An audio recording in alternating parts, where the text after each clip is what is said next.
Astaghfirullah. Bismillahirrahmanirrahim. Assalamualaikum warahmatullahi wabarakatuh. Alhamdulillah wassalatu wassalamu ala rasulillah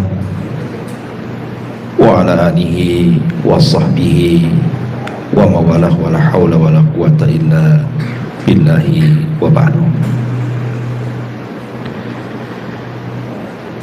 Alhamdulillah, di malam hari ini kembali kita duduk untuk berthalabul ilmi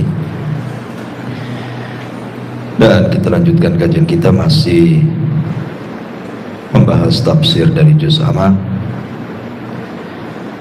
dan kita masuk pada ayat dari surah At-Tariq, in kullu nafsin lama 'alaiha hafid. Baik, a'udzu billahi minasyaitonir rajim. Bismillahirrahmanirrahim. In kullu nafsin lama, bisa juga dibaca lamma. Ada dua qiraah di sini. In kullu nafsin lamma atau lama 'alaiha hafiz. Falyanzuril insanu mimma khuliq.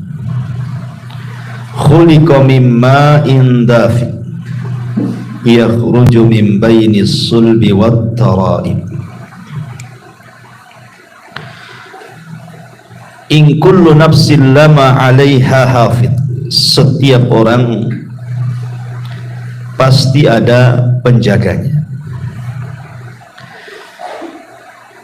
Falyanzuril insanu mimma khuliq. Maka hendaklah manusia memperhatikan dari apa dia diciptakan. Khuliqa min ma'in dafiq. Dia diciptakan dari air mani yang terpancar. Yakhruju min baini sulbi wat tara'ib. Yang keluar di antara tulang punggung atau sulbi dan juga tulang dada. Baik. Ma'asyiral muslimin yang dimuliakan Allah Subhanahu wa taala. Allah Subhanahu wa ta'ala adalah zat yang maha rahim, penyayang. Salah satu bentuk kasih sayangnya adalah Allah menjaga kita. Dan Allah Subhanahu wa ta'ala berfirman di dalam surah Yusuf ayat 64, Fallahu khairun hafidha wa huwa arhamur rahimin. Maka dialah Allah penjaga terbaik bagi kita, dan dia maha penyayang di antara hamba-hambanya yang penyayang. Kita lihat pada diri kita sendiri ketika kita berada di perut ibu kita, masih dalam segumpal air mani. Siapa yang menjaga kalau bukan Allah Subhanahu wa ta'ala?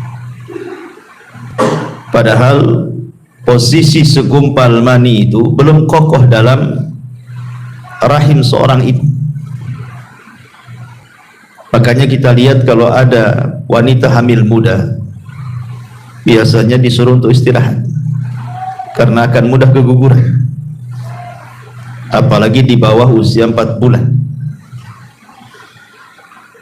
Tetapi karena Allah Subhanahu wa ta'ala telah memberikan penjagaan, dari segumpal mani berubah menjadi segumpal darah. Kemudian Allah jaga lagi. Dari segumpal darah Allah ganti menjadi segumpal daging. Dan Allah bentuk, Allah jaga lagi. Bahkan Allah sediakan rezekinya.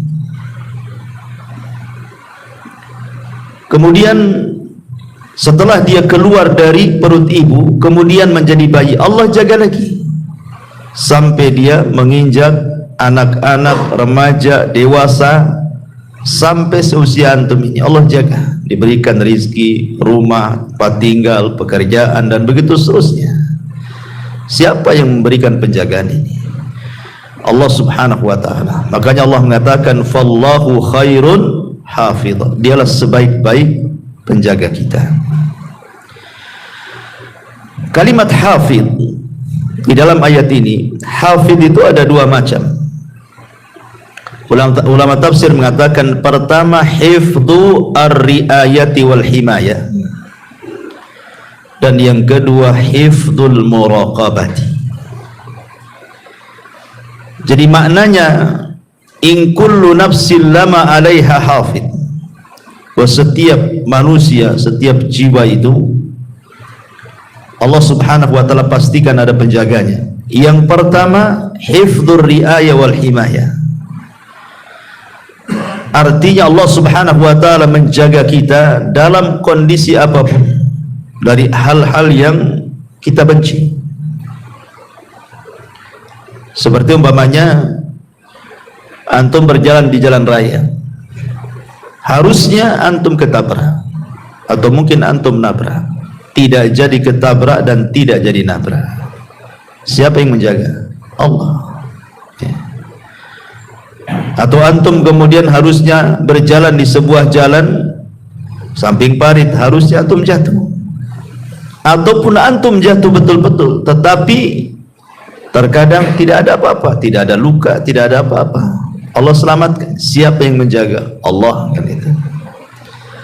Antum tidur di teras, tidak ada juga binatang-binatang masuk ke lubang hidung, telinga, dan begitu seterusnya. Siapa yang menjaga? Allah. Itu namanya hifdzur riayah wal himayah. Allah memberikan penjagaan kepada kita. Tetapi ada juga maknanya adalah hifdzu al-muraqabah. Ini yang paling penting kita bahas. Hifdzu al-muraqabah. Sebelum saya jelaskan hifdzul muraqabah, yang pertama saya katakan hifdzur riayah wal himayah. Tadi dalilnya Allah Subhanahu wa taala mengatakan lahu muaqibatun min baini yadayhi wa min khalfihi yahfaduna min amrillah. Bagi manusia ada malaikat-malaikat yang Allah tugaskan mengikutinya bergilir-gilir. Di mana? Di muka, di belakang, mereka menjaganya bi amrillah, atas perintah Allah. Jadi Allah memerintahkan malaikat untuk menjaga setiap manusia, kiri, kanan, depan, belakang, atas, bawah. Allah jaga kita. Ini namanya sekali lagi adalah hifdzu ar-riayah wal himayah tadi. Adapun yang kedua hifdzul muraqabah. Maksudnya hifdzul muraqabah itu Allah Subhanahu wa taala mengutus para malaikat-malaikat yang senantiasa muraqabah, memperhatikan kita, mencatat seluruh perkataan kita, mencatat seluruh perbuatan kita. Dan ini adalah isyarat firman Allah Subhanahu wa taala, wa inna 'alaikum lahafidin kiraman katibin. Allah Subhanahu wa taala mengatakan di dalam surah Al-Infitar, wa inna 'alaikum lahafidin, padahal sesungguhnya bagi kamu ada malaikat-malaikat yang senantiasa mengawasimu, kiraman katibin, yang mulia di sisi Allah dan yang senantiasa mencatat amal perbuatanmu. Imam Ahmad ibn Hanbal rahimahullahu ta'ala, ikhwan, saat dia sakit parah, dia merasakan kesakitan sehingga mengeluarkan suara menunjukkan rasa sakit dia. Kayak kita mungkin bahasa kita itu aduh gitu ya, saking sakitnya merasakan sakit sehingga mengeluarkan al-anin dalam bahasa Arab. Dalam bahasa kitanya aduh gitu ya, saking sakitnya. Tapi dia tidak mengeluarkan kata-kata. Maksudnya kata-kata yang kita kenal, aduh sakit kali, nggak gitu, cuman kalimat aduh saja.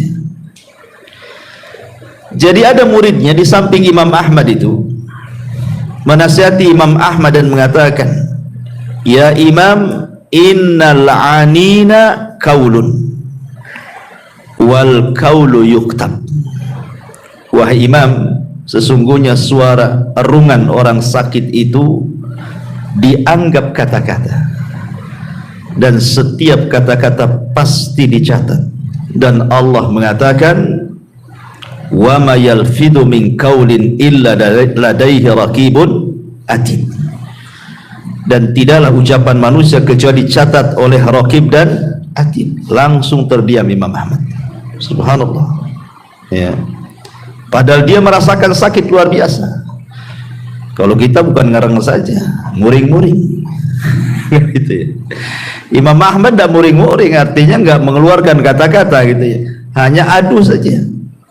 Ketika diingatkan muridnya bahwa kalimat adu adalah kalimat dan kalimat akan dicatat, langsung terdiam dia.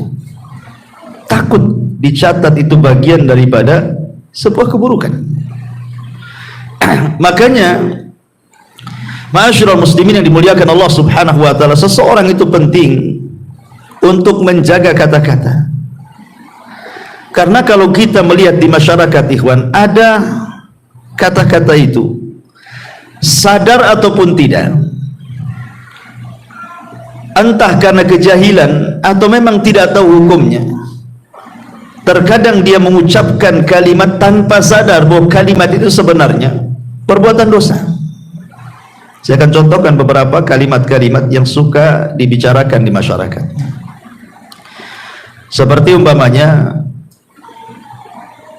kalimat-kalimat terkejut. Saya sering mendengar itu kalimat astaga. Pernah mendengar? Ada lagi ditambah astaga naga. Oh, ada naganya pun ada.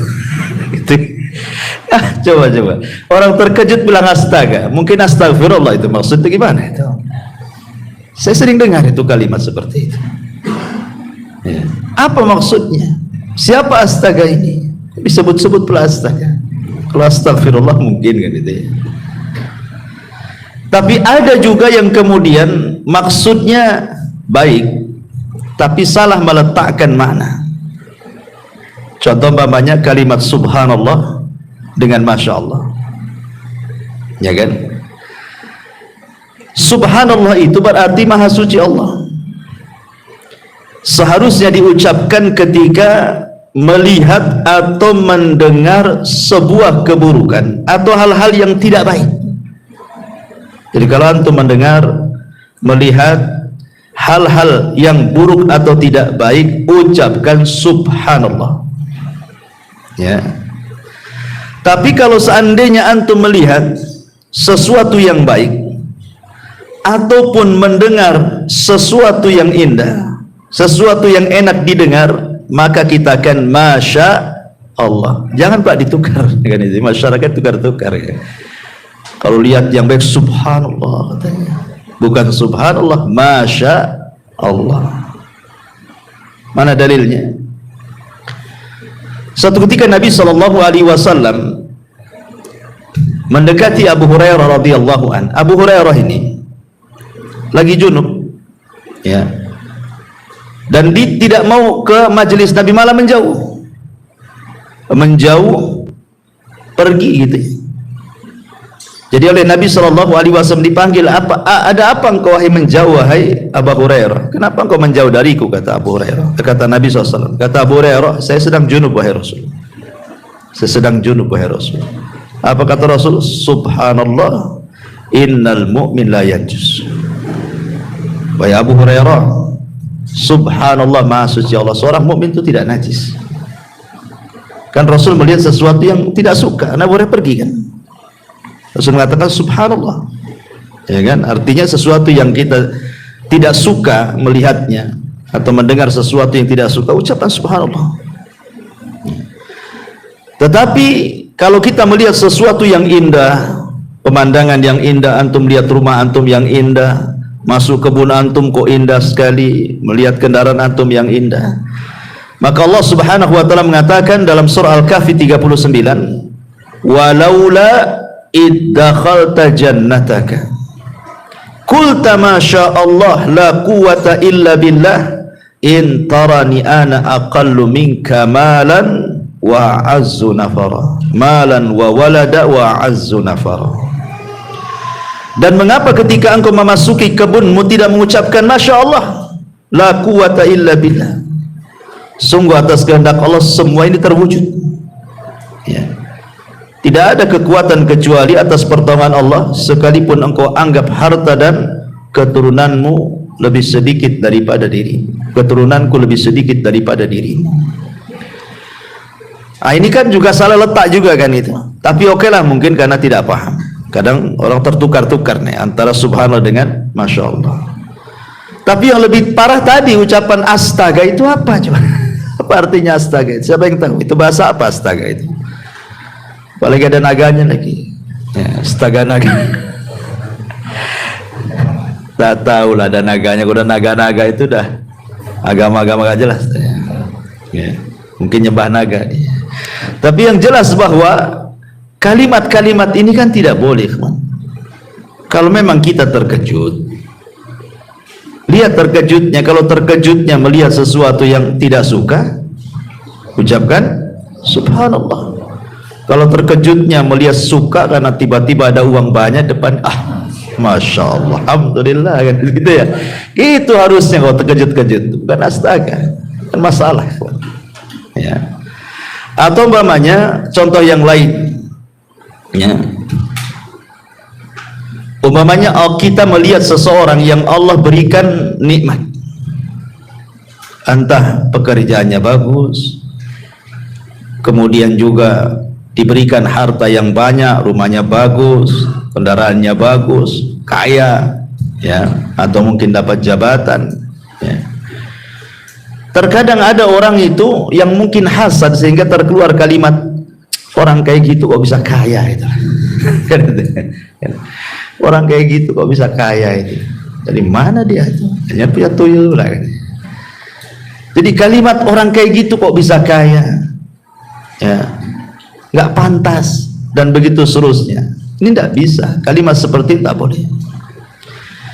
Kenapa? Karena dalam hadis Abdullah ibn Mas'ud radhiyallahu an, Nabi SAW mengatakan, innallaha qasama akhlaqakum kama qasama arzaqakum.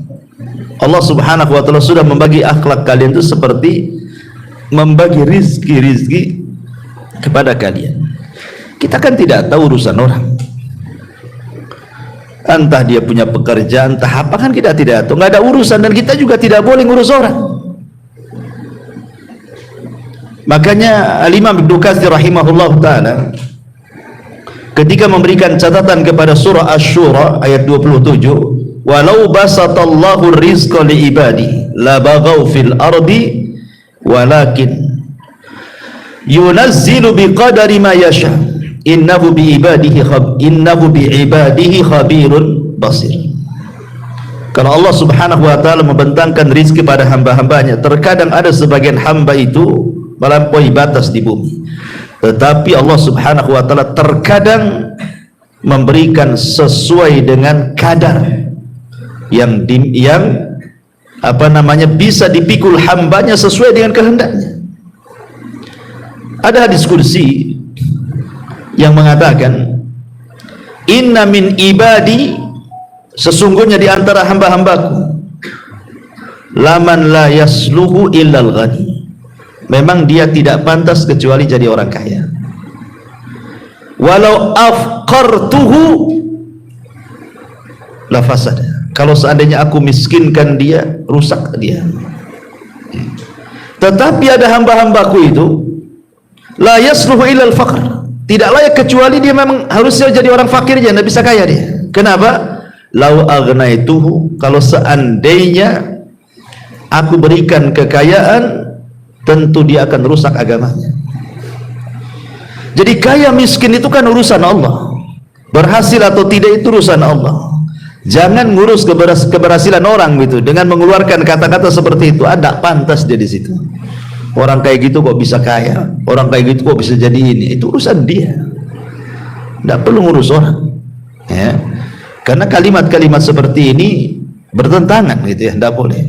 Ini contoh kedua. Contoh ketiga, atau sebaliknya, melihat orang kena musibah, entah bengkrap usahanya, entah kena penyakit badannya, entah kemalangan badannya, dan begitu seterusnya. Pokoknya melihat orang itu diberikan ujian, ekonominya, keluarganya, badannya, dan begitu seterusnya.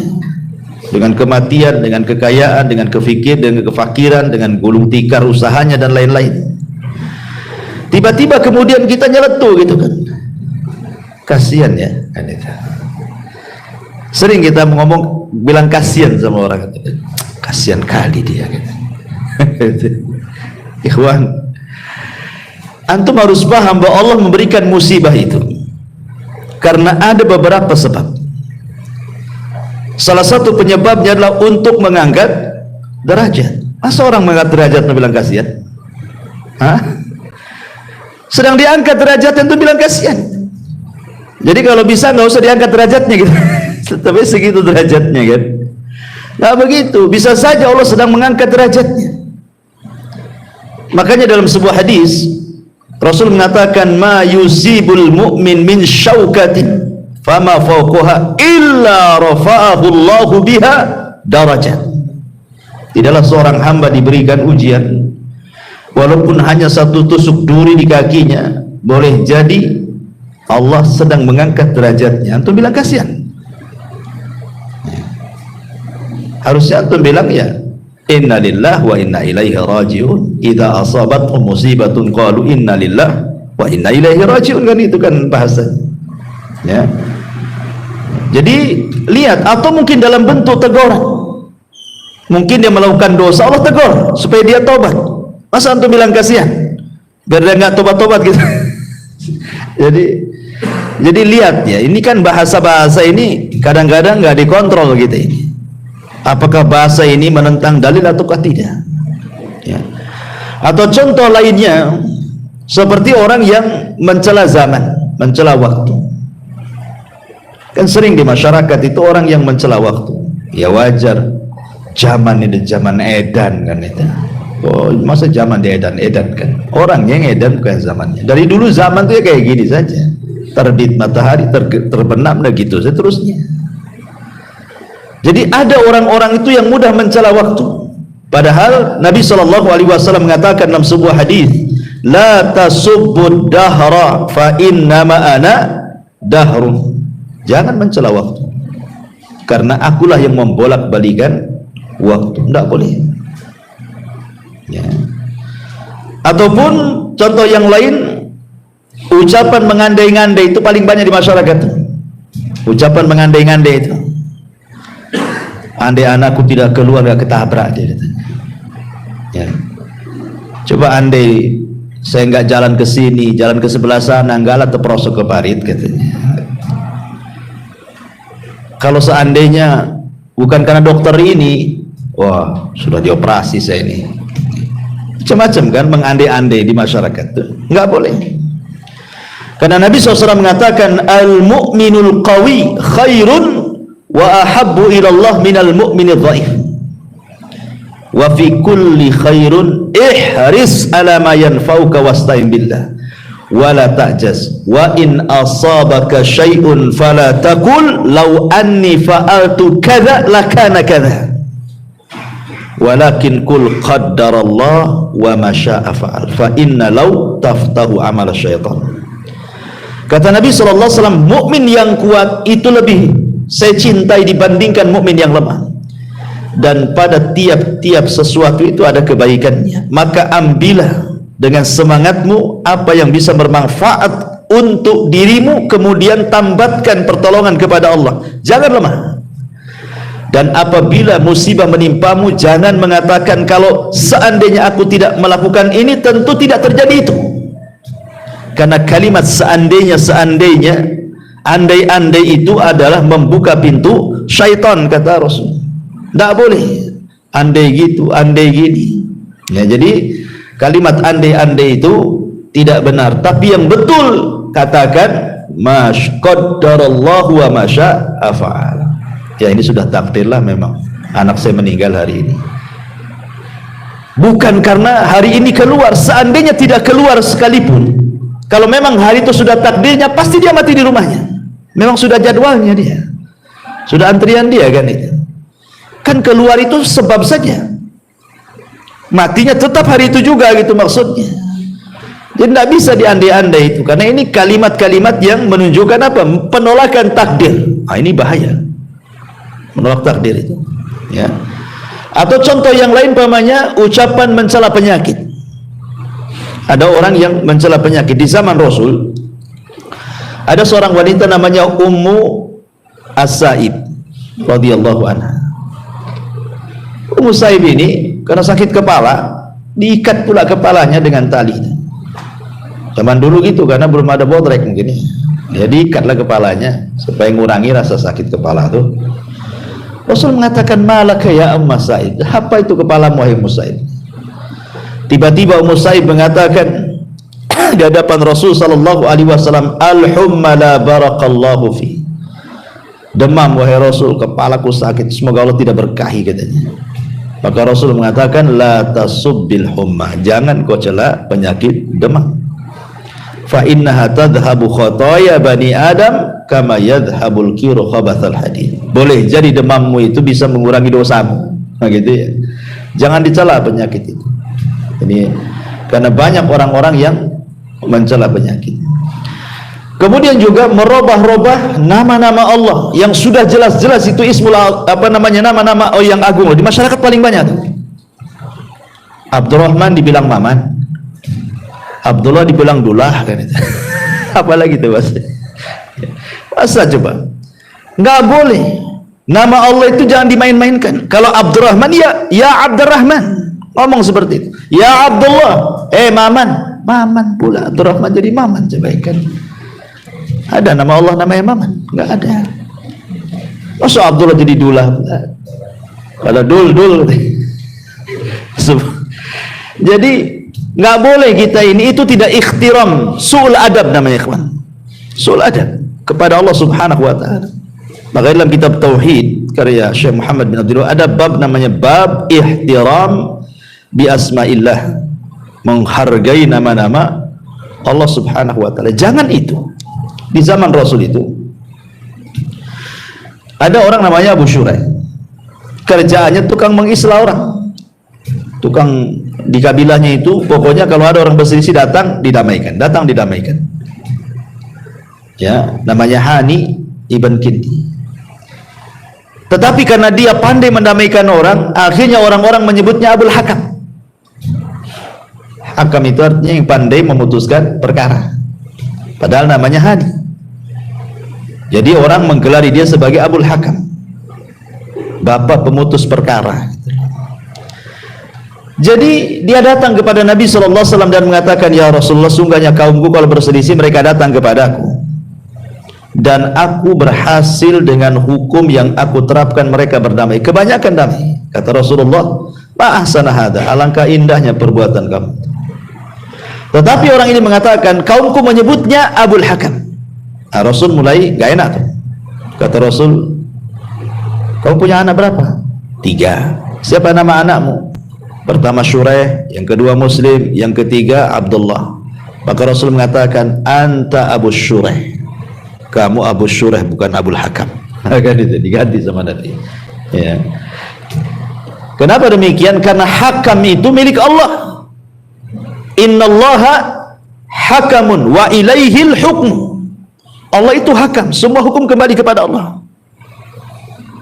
Jadi itu saja disalahkan, apalagi mempermainkan nama tuh. Abdurrahman jadi Maman, ya, bahaya lagi. Bilang ya Abdurrahman, ya Abdullah, kan itu. Ini kan kalimat-kalimat di masyarakat, kan enteng saja ngomong kayak gitu.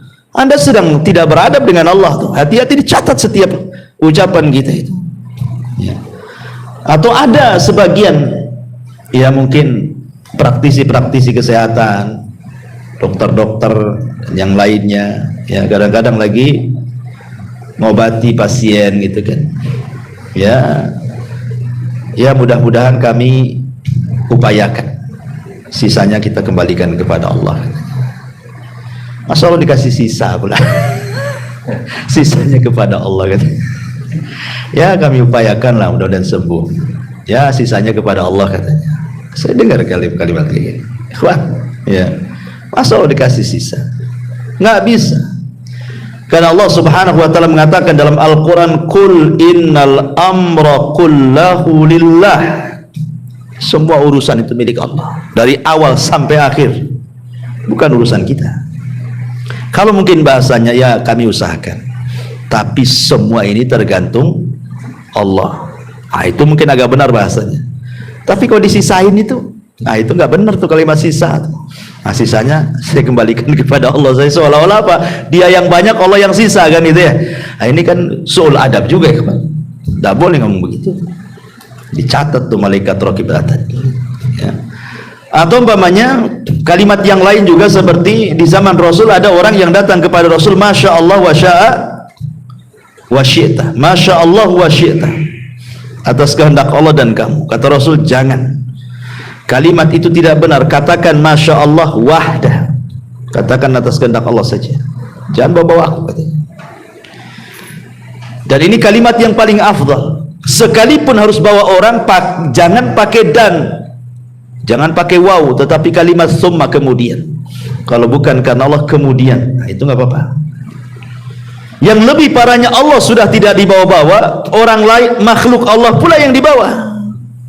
Ya, itu semua berkat kamu, katanya. Lah, berkat kamu pula, Allahnya mana?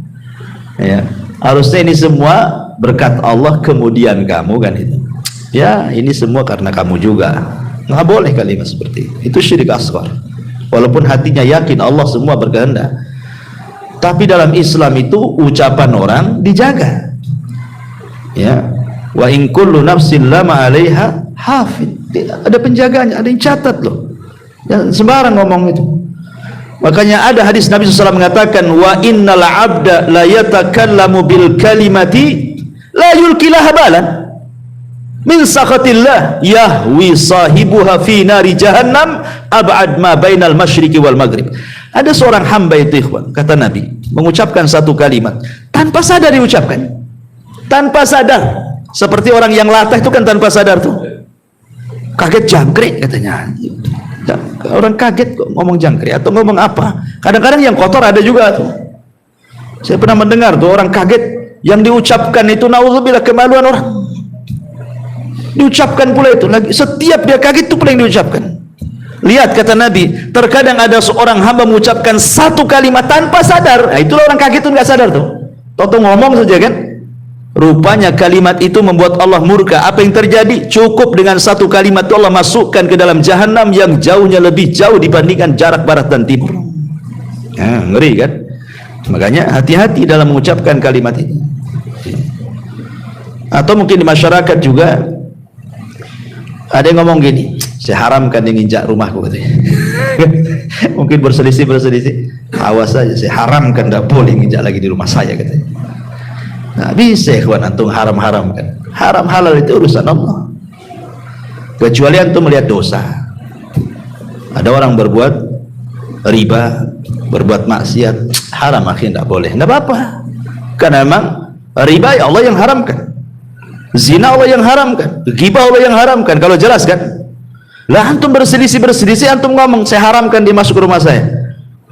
Emangnya Allah mengharamkan masuk ke rumah antum? Tidak bisa. Makanya Allah Subhanahu wa taala katakan dalam Al-Qur'an, wala taqulu lima tasifu alsinatikum al-kadhiba hadza halalun wa hadza haram. Tidak boleh mengatakan ini halal ini haram, itu urusan Allah. Allah lah yang mengharamkan, Allah lah yang menghalalkan. Makanya Nabi SAW saja ketika dia berjanji untuk tidak minum madu, gara-gara dia melihat kecemburuan Aisyah dan Hafsah ketika dia mampir di rumah Zainab, dia minum madu. Cemburulah Aisyah dan Hafsah ini dan mengatakan, Rasul, kayaknya kamu sudah makan buah yang makanan yang bau tapi enak, tapi bau. Ya. Kata Rasul, tidak, aku minum madu. Enggak wahai Rasul. Sepakat pula Aisyah dan Hafsah ini karena cemburu. Akhirnya Rasul mengatakan, ya kalau gitu saya tidak akan minum madu selamanya, kata Rasul. Turun ayat, ya ayuhan nabi lima tuharrimu ma ahallallahu lak tabtaghi mardata azwaji. Nabi, jangan kau haramkan sesuatu yang Allah halalkan hanya mencari keridhaan istrimu, katanya Allah. Jadi urusan halal haram itu urusan Allah. Tiba-tiba antum mengatakan saya haramkan dia masuk ke rumah saya. Ini hati-hati loh. Ya mungkin Maksudnya itu dia tidak mau nginjak rumah dia, tapi jangan menggunakan kalimat seperti itu maksudnya. Jangan menggunakan kalimat halal haram, itu urusan Allah. Nah, ini kan kalimat-kalimat seperti ini, kalimat-kalimat bahaya. Dan yang lebih parah lagi, tukang laknat. Ya, tukang laknat. Ada orang nonton bola ya, gara-gara kalah itu, gara-gara nggak gol itu, dimaki itu pemain. Anjing orang ini katanya, masa nggak bisa golkan? Lah kok orang, apa urusan antum dengan pemain bola? Kenapa dianjing-anjingkan orang itu? Seandainya antum yang main di situ mungkin lebih anjing lagi. Nggak bisa lagi antum, mungkin nggak dapat bola di lapangan itu. Antum bisa mencela, nengok YouTube lo bisa mencela. Oh goblok kamu. Orang lo digoblok-goblokin, nggak kenal pun tidak. Hanya gara-gara nonton aja, entah nonton apa, digoblok-goblokin orang itu. Jadi ini kan tukang laknatnya, hati-hati kan. Kadang-kadang mungkin dululah seandainya kita ini pernah jahiliyah suka mengucapkan kalimat bertobat, itu kalimat laknat. Nabi SAW sampai mengancam, la yakununa al-la'anuna syufa'a yaumal qiyamah wala syuhada yaumal qiyamah. Tukang laknat itu tidak akan dapat syafaat, bahkan tidak jadi saksi pada hari kiamat. Diancam dengan enggak dapat apa-apa. Makanya di sini Allah Subhanahu wa taala mengatakan bahwa di antara makna hafid adalah hifdzul muraqabah. Artinya Allah mengutus malaikat-malaikat itu yang menjaga kita dengan cara mencatat. Semua kata-kata kita dicatat. Tidak ada satupun kata-kata yang keluar kecuali dicatat. Sehingga ulama mengatakan kata-kata manusia itu ada 3. Ada yang terkandung dosa secara mutlak, ada yang terkandung pahala secara mutlak, ada yang tidak terkandung dosa dan juga pahala. Tiga-tiganya dicatat kata para ulama. Baik yang mengandung dosa secara mutlak dicatat, mengandung pahala secara mutlak dicatat, ataupun yang tidak mengandung dua-duanya dicatat. Tapi apakah kemudian tiga-tiganya dihisab? Wallahu a'lam. Ada yang mengatakan yang dihisab adalah yang kata-katanya mengandung pahala secara mutlak dan yang mengandung dosa secara mutlak. Yang tidak mengandung pahala dosa tidak dihisab. Ada yang mengatakan tiga-tiga dihisab. Naudzubillah. Jadi makanya dari sini penting seseorang itu untuk menjaga lisan. Makanya ulama mengatakan salah satu obat supaya kita bisa menjaga lisan itu, maksudnya untuk mengeluarkan kata-kata yang jelek, akhirnya dicatat keburukan. Karena kata-kata itu apalagi dalam bentuk tulisan, ikhwan, dan tulisan itu sudah menyebar, sulit untuk ditarik, sulit ya. Kata-kata baik lisan ataupun tulisan kalau sudah menyebar, macam mana untuk menariknya? Coba antum gibai orang di depan orang, orang ini akhirnya ngikuti menukilkan perkataan antum kepada orang, akhirnya orang itu menukilkan perkataan dia dari kita terus kemana-mana kan. Siapa yang bisa menarik kata-kata itu semua? Atau tulisan copy paste share, copy paste share sama share, gimana cara narinya? Walaupun di akun antum sudah antum hapus, tak bisa. Makanya pada hari kiamat dalam surah Yasin Allah mengatakan yauma nakhtimu ala afwahihim wa tukallimuna aydihim wa tashhadu arjuluhum. Di hari di mana lisan terkunci, tangan pula bicara, kaki pula jadi saksi ya. Maka yang pertama kata para ulama, biasakan al-haya'u minallah wa min ibadillah. Tanamkan sifat malu dari Allah dan dari hamba-hambanya. Malu karena perkataan yang turun temurun dari para nabi itu, apa kata Rasulullah? Illam tastahi fasna ma syi'ta. Kalau engkau tidak punya rasa malu, lakukan, ucapkan sesuka kamu. Maka tanamkan rasa malu. Yang kedua, al khaufu minallah. Tanamkan rasa takut bahwa semua akan dibalas, semua ada catatannya, semua ada hisabnya, semua ada balasannya, semua. Seorang bertasbih subhanallah subhanallah alhamdulillah alhamdulillah la ilaha illallah, lihat tujuannya, karena ini dicatat. Kalau tujuan antum beribadah berzikir kepada Allah Subhanahu wa taala, dapat pahala. Tapi kalau umpamanya tujuannya hanya takabur, ijab, menyombongkan diri saja, semua pun akan dicatat, walaupun sama-sama ucapannya loh. Sama-sama tasbih, tahmid, takbir, itu kan ucapan bagus sebenarnya, itu kan zikir gitu ya. Tapi itu saja dilihat siapa pengucapnya coba. Abdullah bin Mas'ud radhiyallahu anhu suatu ketika diajak oleh Abu Musa al-Ash'ari masuk ke sebuah masjid. Di masjid itu banyak halaqah, memutar. Kemudian bawa batu. Tasbih sekian kali dihitung pakai batu 100 kali. Takbir 100 kali. Ini 100 kali. Nanti dipindah lagi batunya ke sebelahnya. Begitu terus. Kata Abdullah bin Mas'ud ini, kalian ini apa? Lihat loh Nabi, pakaiannya aja masih bagus, belum robek, bencana nggak ada yang pecah. Kenapa kalian melakukan yang tidak diajarkan Nabi? Apakah kalian lebih berpetunjuk daripada agama Nabi? Ataukah sengaja kalian membuka pintu kesesatan? Syahidnya kata Abdullah bin Mas'ud, uddu sayyiatikum wa ana dhaminun alla yadhi'a min hasanatikum. Hitung kesalahan kalian dan saya jamin kebaikan kalian tidak akan hilang. Kenapa disuruh menghitung kesalahan coba? Tidak menghitung kebaikan. Kenapa kalimatnya hitung kebaikan kalian? Ya, kenapa hitung kesalahan kalian? Saya jamin kebaikan kalian tidak akan hilang. Hitung kesalahan kalian. Karena kesalahan itu biasanya mudah diingat. Dan kebaikan itu kadang-kadang kita tidak tahu karena pahala kebaikan itu kan dilipat gandakan. Kita susah menghitungnya. Tetapi dosa itu satu maksiat satu dosa kan gitu. Kalau pahala ini kadang-kadang satu pahala satu amalan soleh berlipat ganda kan pahalanya. Seperti sabar. Tidak jelas berapa nominal pahala orang sabar itu. Gimana cara ngitungnya? Tapi kalau perbuatan maksiat kan jelas tuh, satu maksiat satu dosa kan itu ya. Dan begitu seterusnya. Kecuali syirik menggugurkan semua amalan dia kan itu. Tapi lihat bagaimana di sini mereka kan zahirnya bagus kan, tasbih, tahlil, takbir, baca sekian kan, sampai mereka juga mengatakan ya Aba Abdurrahman ma nuridu ilal khair. Wahai Aba Abdurrahman, kunyanya Abdullah bin Mas'ud, kami tidak menghendaki kecuali kebaikan loh di sini. Apa kata Abdullah bin Mas'ud? Kam min muridil khairi lan yusibah. Berapa banyak orang-orang yang menghendaki kebaikan gak dapat pahala katanya. Tidak semua sesuatu yang dianggap baik itu benar. Nah, jadi harus baik dan benar, baik, ikhlas, benar, mencontoh Nabi, itu maksudnya begitu ya. Jadi tasbih itu tidak usah dihitung-hitung, tasbih aja lah kan itu ya. Kecuali memang ada syariatnya, seperti setelah sholat kan ada hitungannya tuh, sekian kali tasbih 33, takbir 33, tahmid 33, genapkan dengan la ilaha illallah wahdahu la syarikalah kan. Atau umpamanya siapa yang membaca subhanallah bihamdi 100 kali dalam sehari semalam, maka akan dihapuskan dosanya walaupun seperti puing di lautan. Adalah perkara-perkara yang memang di sana disunahkan untuk dihitung kan gitu. Tapi kalau zikir mutlak, sudah antum zikir aja lah, enggak usah dihitung-hitung. Sebab kalau menghitung-hitung ibadah itu biasanya cenderung i'jab li nafsi, cenderung ingin membanggakan dirinya.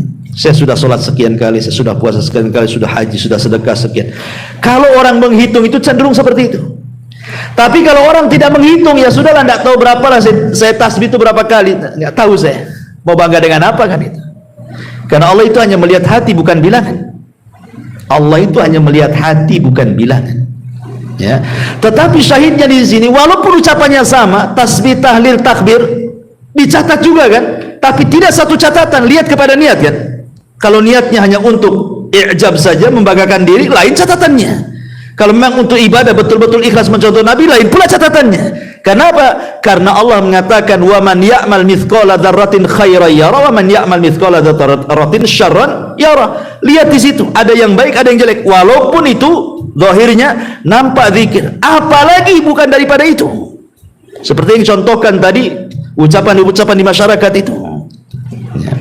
Maka dari sini masyarul muslimin yang dimuliakan Allah Azza wa Jalla, biasakan takut ya. Yang kedua, langkah kedua al khaufu minallah, sehingga dengan rasa takut mendorong tidak sembarang mengucapkan sesuatu. Yang ketiga, sibukkan dengan perkara-perkara yang manfaat untuk akhirat, supaya kita tidak mudah ngomong macam-macam. Sibukkan dengan perkara lain. Umpamanya ini satu ruangan nih, maaf ibu-ibu ya, kawan lagi gibah nih, kita mau keluar pula dari situ, malas gitu ya, segan, gak enak. Ya sudah, sibukkan aja zikir bu. Biar orang itu gibah, ibu zikir lah. Kemudian yang keempat, isti'mal uslub al-kina yati badal tasrih bi alfadil badi'ati allati takhullu bil haya. Atau kalau seandainya kita bisa membuat bahasa-bahasa kinayah, bahasa-bahasa yang lebih halus lagi gitu loh bahasa. Kita itu ingin marah, bisa saja kita mengatakan umpamanya dengan kalimat-kalimat yang kasar, tetapi kan dalam uslub bahasa kita di daerah-daerah masing-masing itu kan ada bahasa-bahasa yang kasar sekali, ada yang di bawahnya kasar, ada yang sedang, ada yang halus, ada yang halus sekali, dan begitu kan setiap daerah kan ada tuh. Mestilah semua ada. Saya orang Sunda saja ada. Ya, satu kalimat itu ada yang kalau diucapkan kasar. Ya. Ada halus padahal itu juga yang diucapkannya kan. Kan kita bisa milih kata gitu maksudnya ya. Bukan saklap gitu ya. Kemudian juga kata para ulama, mujalasatul akhyar wa musahabatus salihin. Berkawan dengan orang-orang baik yang omongannya baik, insya Allah akan sama dengan omongan dia itu. Sebab kalau berkawan dengan orang yang omongannya jelek, ibu nih berkawan dengan orang-orang gibah, pasti ikut gibah tuh. Ibu berkawan dengan orang-orang yang tidak suka gibah, lama-lama gak suka gibah juga. Nah, tergantung kawannya. Dan yang keempat mungkin belajar diam lah kan itu. Daripada ngomong berdosa bagus diam. Kata Nabi SAW, falyakul khairan aw liyasmut. Kembali di sini Allah mengatakan, in kullu nafsin lama 'alaiha hafid. Jadi hafid yang pertama maksudnya hifdzur riayah wal himayah. Allah menjaga secara umum sesuatu yang manusia tidak suka. Ya, celaka kan tidak suka. Ini itu umpamanya antum sakit, minum obat sembuh, siapa yang menyembuhkan? Allah. Apa gunanya disembuhkan? Menjaga antum supaya antum bisa kerja lagi, bisa ngurus keluarga lagi, bisa ibadah lagi. Allah yang jaga ya.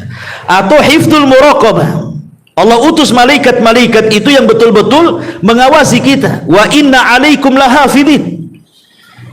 Siapa hafidin? Kiraman katibin, yang mencatat. Jadi setiap amal kita dicatat dan dijaga catatannya, setiap ucapan kita dijaga dan dicatat, sehingga amal dan perbuatan inilah yang sebagai bukti kita di hadapan Allah Subhanahu wa taala. Bahwa inilah saya sudah banyak berzikir, banyak melakukan amal soleh ini ya Rob ini. Makanya dengan bangganya nanti pada hari kiamat, orang-orang yang mampu mengambil dengan tangan kanannya catatannya apa? Ha umuqra'u kitabiyah. Lihat catatanku katanya. Bangga dia. Tapi orang-orang yang mengambil tangan kirinya nggak mau dipegang, maunya dilempar aja tuh. Karena dia tahu isi catatannya apa. Ya. Jadi hifdzu al-muraqabah. Dan ingat, Allah Subhanahu wa taala akan lebih menjaga lagi kepada orang-orang yang beriman. Ibrahim alaihi salatu wassalam ketika dilempar ke dalam api, tidak ada apa-apa, tidak terbakar, tidak ada apa-apa kan. Kenapa? Karena dia menyandarkan penjagaan kepada Allah. Hasbunallah wa ni'mal wakil. Ketika Ibrahim mengucapkan kalimat ini, datang perintah dari langit, kul ya naru kuni bardan wa salaman ala Ibrahim. Ibrahim pun tidak terbakar. Fallahu khairun hafidha wa huwa arhamur rahimin. Allah sebaik-baik penjaga ya. Artinya bahwa semakin kita lebih dekat kepada Allah, lebih beriman kepada Allah, berarti penjagaan Allah semakin kuat kepada kita. Ini diantara tafsiran dari in kullu nafsin lama 'alaiha hafid. Ya, saya kira cukuplah satu ayat saja. Iya, ini sudah keringatan pula sini. Tadi kedinginan. Nah, tapi sebelum saya tutup, kalau ada yang mau tanya sih.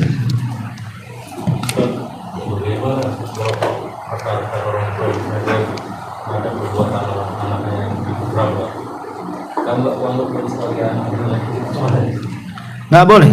Ya. Ya kadang ucapan orang tua itu mungkin saking marahnya, akhirnya kemudian mengingkari anaknya. Kamu itu bukan anakku katanya. Oh itu anaknya kok. Wah bukan anaknya pula. Emang udah tes DNA apa? Ya. Nggak boleh orang tua itu, sekali lagi, bahwa da'watul walid liwalidihi mustajab.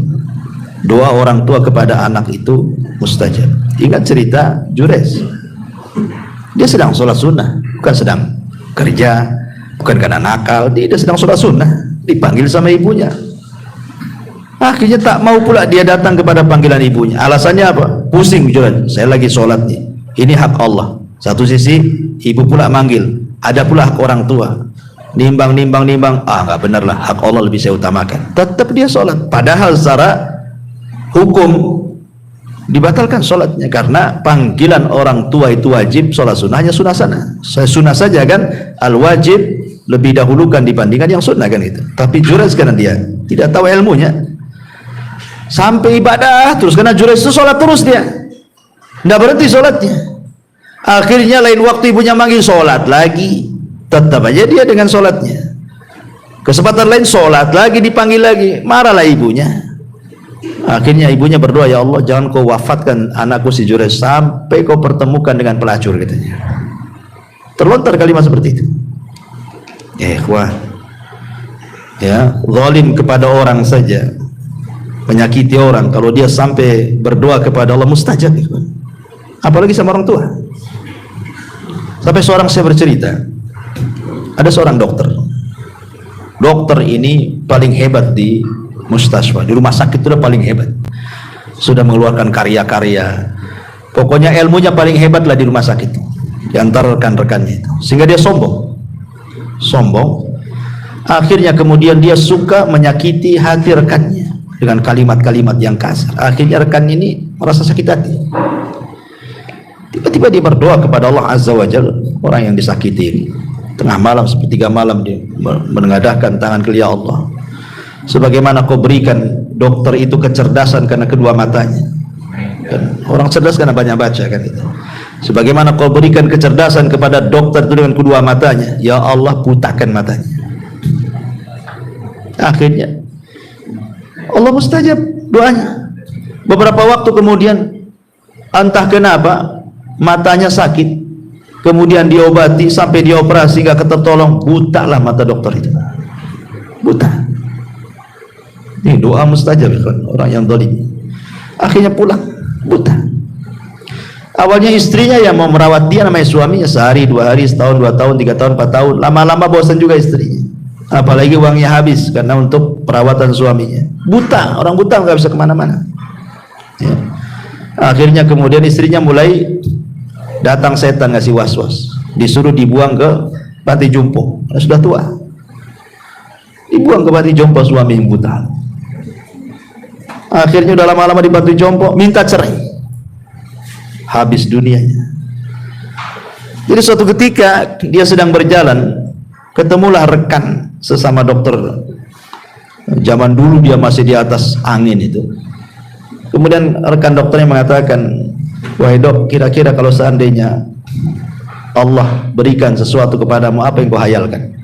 Kata dokter, demi Allah, seandainya aku tidak diberikan kecerdasan, tidak diberikan ke karya, jadi orang awam saja tidak apa-apa, tapi Allah berikan pandangan mata kepada aku, hanya minta itu saja, nggak apa-apa aku bodoh kayak orang-orang awam, nggak perlu jadi dokter jalan, nggak apa-apa, yang penting aku bisa melihat, katanya. Ya kan? Nah, apalagi ini Jurais ini kan cerita orang tua ini, orang tua disakiti, kawan. Ya betul-betul didatangkan pelacur, akhirnya kan menggoda Jurais, sampai akhirnya pelacurnya berzina dengan penggembala, hamil, melahirkan, dituduh pula si Jurais yang menghamili, digempur tempat ibadahnya, hampir dibunuh si Jurais. Kalau bukan Allah menjaga Jurais ini, sebelum dibunuh dia mengatakan, kembalikan tuh si bayi-bayi yang kau tuduhkan tuh anakku, katanya. Cubit, dicubit akhirnya, man abuk, siapa bapakmu? Tiba-tiba ngomong pula bayi ini, bapak saya penggembala kambing. Coba kalau bayi-bayi hasil zina bisa bicara, ya kawan, hati-hati tuh. Man abuk, katanya. Semua kena. Masyaallah muslimin yang dimuliakan Allah Azza wa Jalla. Jadi sebaiknya kalau kita sebagai orang tua, memang terkadang ada orang tua itu saking marah sekali kan gitu. Ya ini juga nasihat kepada saya, antum tuh siapapun gitu. Ya harus berusaha lah. Kadang-kadang kita juga, saya juga kadang-kadang kalau terlampau ini kadang nyesal juga kan itu. Ada loh, terpaksa ngomong, nyesal juga setelahnya. Memang harus dibiasakan. Dibiasakan. Artinya kalau kita semarah apapun itu, kalau bisa orang tua itu tafaul saja.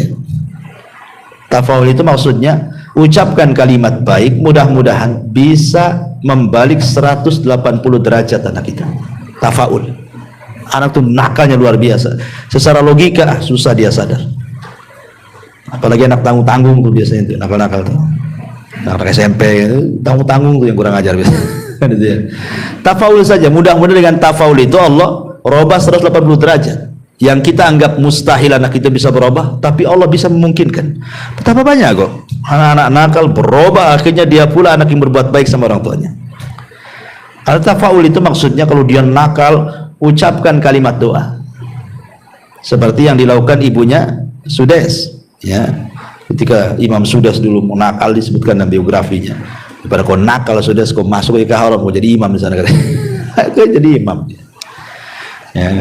Jadi kalau antum nakal, jawab wudhu saja, gantikan Abu Mero di sana. Ya, masyaallah muslimin yang dimuliakan Allah Azza wa. Jadi sebaiknya jangan, apalagi sampai kemudian lebih daripada itu, mati aja nak katanya. Kalau kau tahu kayak gini katanya, waktu bayi udah kecekik kamu itu katanya, biar mati ini. Nah, jadi kadang-kadang ada orang tua seperti itu. Ya itu kan kembali kepada kita sebenarnya. Kenakalan anak itu kan kembali kepada orang tua. Makanya kata Al-Imam Ibnul Qayyim rahimahullah ta'ala, dia mengatakan bahwa ifsadul abna, rusaknya anak-anak itu kebanyakan apa? Karena orang tua yang merusaknya, bukan pesantren, bukan sekolah, bukan guru ngaji, bukan. Kebanyakan yang merusak anak-anak itu orang tua, kata Imam Ibnul Qayyim. Sebab kalau orang tua dari awal dia mencari jodoh, cari yang soleha atau cari yang soleh kan gitu ya, kemudian punya anak, tentu otomatis kalau dua orang tuanya soleh-soleha kan pasti akan dididik dari kecil. Ya, sudah cari jodohnya aja salah, ketika punya anak pula gak dididik, dan begitu seterusnya. Ya wajar lah, ketika sama-sama sudah tobat, ibunya tobat, bapaknya hijrah, anaknya pengen hijrah, tergesa-gesa ke ibunya. Kadang-kadang disitulah diuji orang tua. Dulu ketika masih awam tak ada gini gitu, karena hidupnya umum seperti masyarakat, ya ndak sholat, ya ndak puasa, ya ndak apa, kuliner sana sini gitu, senang-senang. Sekali ngaji hijrah, dua-duanya pengenlah nari anak-anaknya juga. Iya, orang tua sudah dewasa, senang dia mikir, istri diajak mau saja kan gitu. Sekali anak yang belum siap diajak, murka dia. Yang biasa main sana sini dilarang, jangan main, pulang. Ribut ya kan sama orang tuanya. Ya. Sampai saya itu macam-macam itu kasus di Jabal Uhud, anak-anak itu. Kadang-kadang kasihan orang tua, diuji betul sama anaknya. Ya memang begitulah, kadang-kadang kudrat anak itu jadi fitnah jadinya kan. Ya. Wallahu a'lam. Baik, saya kira cukup. Subhanallah bihamdika, asyhadu an la ilaha illa anta, astaghfiruka wa atubu ilaik. Allah taala. Assalamualaikum warahmatullahi wabarakatuh.